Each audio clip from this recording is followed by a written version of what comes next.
यस्योन्मेष निवेशाभ्याम जगतः प्रलोदयो तम शक्ति चक्र विभव प्रभव शंकरम स्तुमः।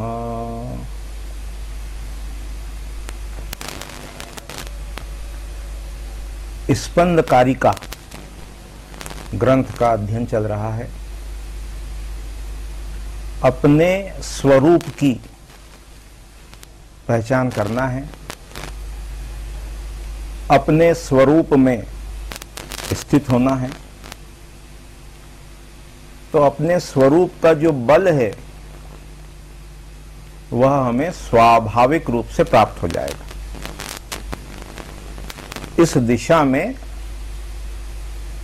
अध्ययन अध्यापन कहो या कार्य कहो वो चल रहा है।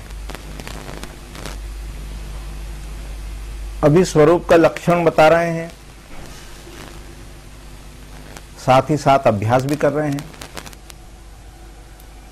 सबसे पहले यह बताया जा रहा है कि आपका स्वरूप क्या है, आप हो क्या। प्रथम श्लोक में हमने ये देखा, यस्य उन्मेष निवेशाभ्याम, जिसके नेत्र खोलने से उन्मेष, निवेशाभ्याम नेत्र बंद करने से इस जगत की उत्पत्ति और प्रलय होता है। तम शक्ति चक्र विभव प्रभव, ये जो एक शक्ति चक्र है उसका जो स्वामी है, मालिक है, उन शंकर के चरणों में हम अपनी अहमता, अपना अहंकार समर्पित करते हैं। उस समय अपन ने यह देखा कि किसी भी विषय से संबंधित जब हम विचार का आरंभ करते हैं, पुत्र, विद्या इत्यादि, तो उस विषय से संबंधित जगत उत्पन्न हो जाता है। और जितनी देर अपनी इच्छा होती है हम उस विचार को रखते हैं, उससे खेलते हैं, उसका पालन करते हैं और बाद में उस विचार का संहार कर देते हैं, समाप्त कर देते हैं। और हमारी इच्छा होती है तब हम कोई नए विषय में विचार आरंभ करते हैं या किसी दूसरे विषय में विचार का आरंभ करते हैं, उसकी सृष्टि करते हैं, पालन करते हैं, संहार करते हैं। तो ये जो शक्ति चक्र है उसके स्वामी, क्योंकि विचारों को पैदा हम करते हैं, उनका पालन हम करते हैं, संहार हम करते हैं,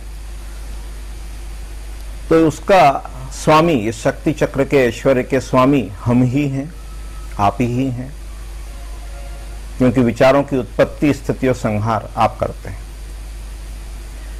अपना जगत कितना है, जितना बड़ा अपना ज्ञान का क्षेत्र है, जितना विस्तारित अपना ज्ञान का क्षेत्र है, उतना ही बड़ा, उतना ही व्यापक अपना जगत है ना। जगत की सिद्धि, संसार की सिद्धि ज्ञान से बाहर नहीं होती। इसको भी हम क्रमशः देखेंगे। तो पहले श्लोक में जो अपन ने देखा था कि विचारों की उत्पत्ति, पालन और संहार हम करते हैं। दूसरे श्लोक में हमने देखा, यत्र स्थितम इदम सर्वम कार्यम यस्माच्च निर्गतम तस्य नावत रूपत्वान न निरोधस्ति कुत्रचित। जिस पर स्थित होकर सारे विचार आते हैं, जाते हैं मन पर, उस मन का स्वरूप कैसा है, अनावृत। उसके स्वरूप का निरोध नहीं हो सकता। जैसे पर्दे पर जो चित्र हमको दिखाई देते हैं, तो पर्दा देखे बिना हम चित्र को नहीं देख सकते। पर्दा तो अनावृत है, ढका हुआ नहीं है, आवृत नहीं है,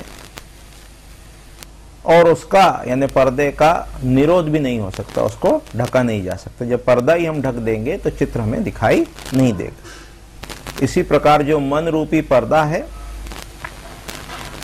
और उस पर जो विचार आते जाते रहते हैं, तो विचार तो आते जाते रहते हैं, मन सदैव रहता है, उसको हम देख सकते हैं। अभी हम मन, बुद्धि और उसकी गहराई में नहीं जा रहे हैं। अभी पर्दे से हम मन को ले रहे हैं और पर्दे पर दिखने वाले चित्र को हम यहाँ तुलनात्मक रूप से कह रहे हैं, मन में उठने वाले विचार। आइए अब देखें कि ये जो हमारा ऐश्वर्य है वो कितना व्यापक है, कितना फैला हुआ है, कितने बड़े ऐश्वर्य के हम स्वामी हैं, सम्राट हैं। तो यहां इस तीसरे श्लोक में आप कहते हैं जागृत आदि विभेदेपि तद अभिन्ने प्रसरपति निवर्तते निजान्नेव स्वाभावाद उपलब्धत। हम क्या हैं? हम केवल जानने वाले हैं। हम क्या हैं? हम केवल जानने वाले हैं।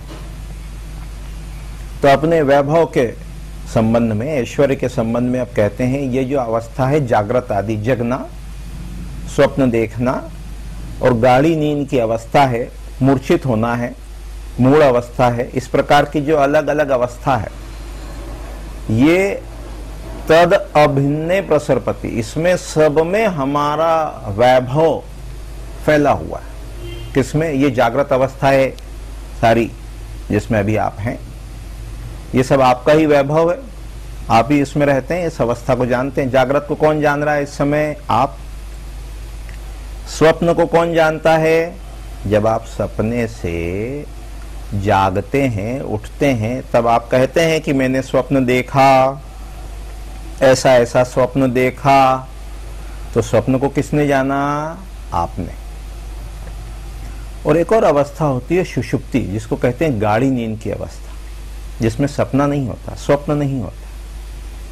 तो जिस समय आपने कोई स्वप्न नहीं देखा, गाढ़ी नींद की अवस्था में भी, है ना, पर उस अवस्था से जब आप उठे, जगे, तो आपने कहा मैं सुखपूर्वक सोया, मुझे कोई भी स्वप्न नहीं आया। तो जब कोई भी स्वप्न नहीं आया तो उस अवस्था को किसने जाना? आपने ही जाना ना कि मैंने कोई सपना नहीं देखा। हम फिर थोड़ा सा दोहराते हैं, इसको और स्पष्ट करते हैं कि जब आपने सपना देखा उस समय भले ही आपको स्वप्न सच लग रहा हो, पर स्वप्न से जागने के बाद आपको ये तुरंत बोध हो गया, एहसास हो गया, अनुभव हो गया कि वो स्वप्न था, अर्थात स्वप्न को आपने जाना। सुषुप्ति यानी गाढ़ी नींद से उठकर भी आपने ये कहा कि मैं गाढ़ी नींद में था, मुझे कुछ भी ध्यान नहीं है, मैं एकदम सुखपूर्वक सोया। तो अभाव को जाना, अर्थात कोई विचार नहीं था जिस समय गाढ़ी नींद में, उस अवस्था को किसने जाना? आपने जाना। इसी प्रकार आप अभी जगे हुए हैं, इसको कौन जान रहा है? आप ही जान रहे हैं।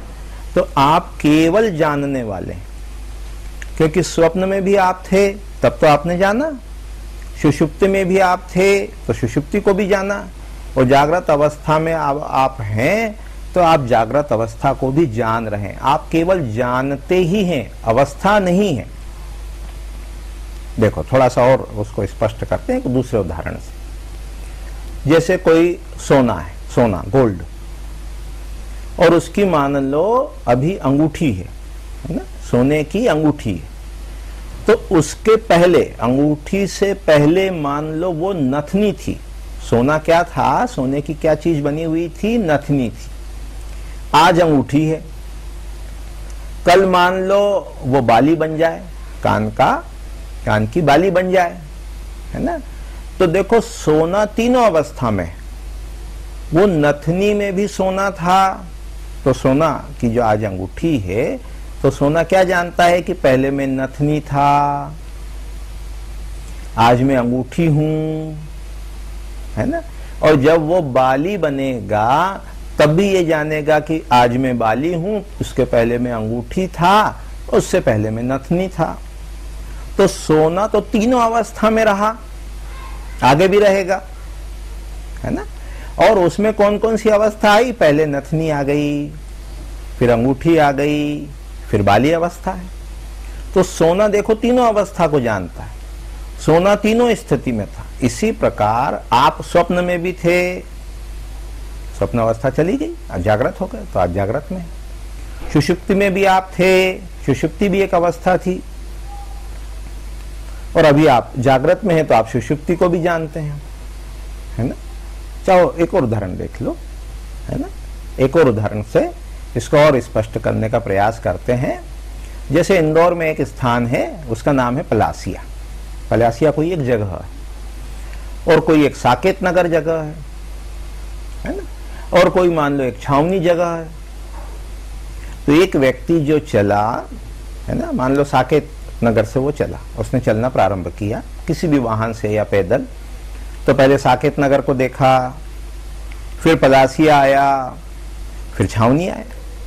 तो देखो वह व्यक्ति ना तो साकेत नगर है, ना पलासिया है, और ना वो व्यक्ति छावनी, वो तीनों को जानने वाला ही है ना। पलासिया अपनी जगह स्थित है, साकेत नगर अपनी जगह स्थित है, छावनी अपनी जगह स्थित है, और वो व्यक्ति तीनों में भ्रमण करता है, देखता है।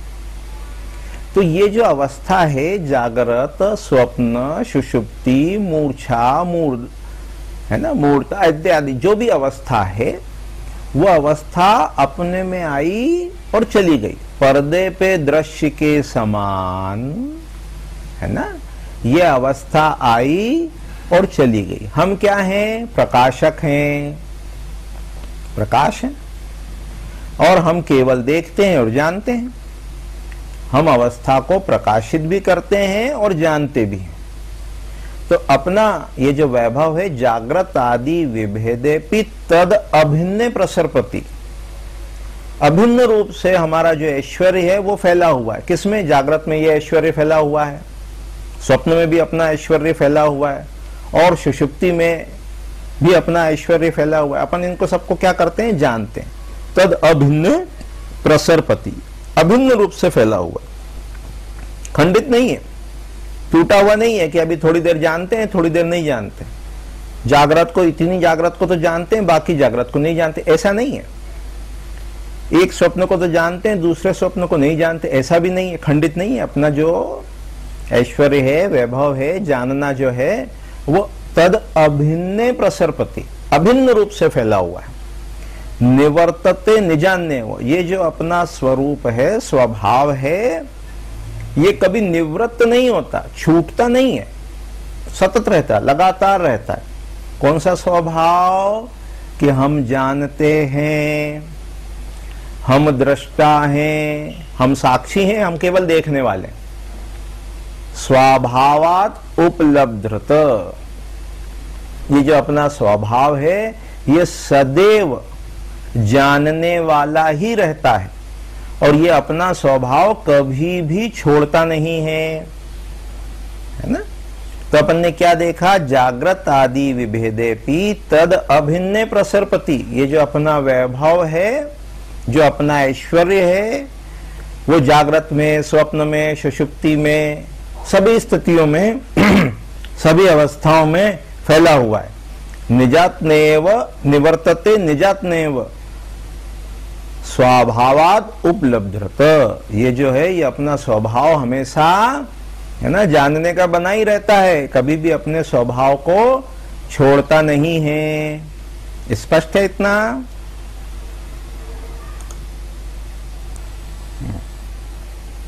जागृत अवस्था में जो आपके अलग अलग अनुभव हैं, है ना, जैसे आपको भूख लगी तो इसको आप जानते हैं, आपको प्यास लगी ये भी आप जानते हैं, आपको ठंड लग रही है ये भी आपको पता है, गर्मी लग रही है ये भी आपको पता है, सुख की अनुभूति हो रही है ये भी आपको ज्ञान है, दुख की अनुभूति हो रही है ये भी आपको ज्ञान है, आपको भय लग रहा है ये भी आपको ज्ञान है, आप निर्भीक हैं, निर्भय हैं, ये भी आपको ज्ञान है।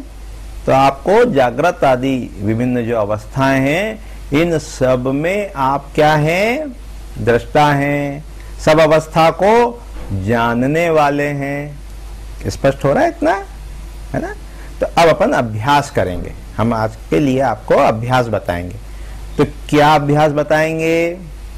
कि अभी अनुभव करो, जो कि है ही आपका अनुभव, तो है ना, कि आप किस अवस्था में इस समय? आप जागृत अवस्था में हैं, तो आप ये अनुभव करो, मैं जग रहा हूं, है ना, जो कि है ही आपका अनुभव, और मैं इस अवस्था को जान रहा हूं कि मैं जगा हुआ हूं।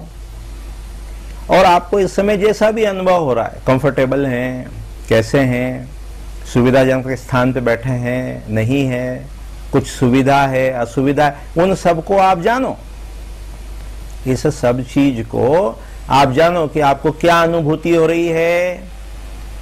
जो भी अनुभूति हो रही है उसको आप दृश्य के समान, है ना, दृष्टा के समान, जो भी चीज आपको दिख रही है वो दृश्य है और आप दृष्टा हो, है ना। इस प्रकार से देखने का अभ्यास करें। और क्या अभ्यास करेंगे आज दिन भर, है ना, रात्रि को सोते समय भी, उठने के बाद भी, कि स्वप्न को किसने जाना, आपने। गाढ़ी नींद को किसने जाना, आपने। तो आप क्या हैं, केवल जानने वाले हैं। तो जितनी अवस्थाएं दिन भर में आए, है ना, 24 घंटे में जितनी अवस्थाएं आए, उन सबका बीच बीच में आप अनुभव करते रहो कि मैं तो जानने वाला हूं। सुख को, दुख को, भूख को, प्यास को, सर्दी को, गर्मी को, सुविधा को, असुविधा को, भय को, सब समय। तो क्या अभ्यास करना है आज?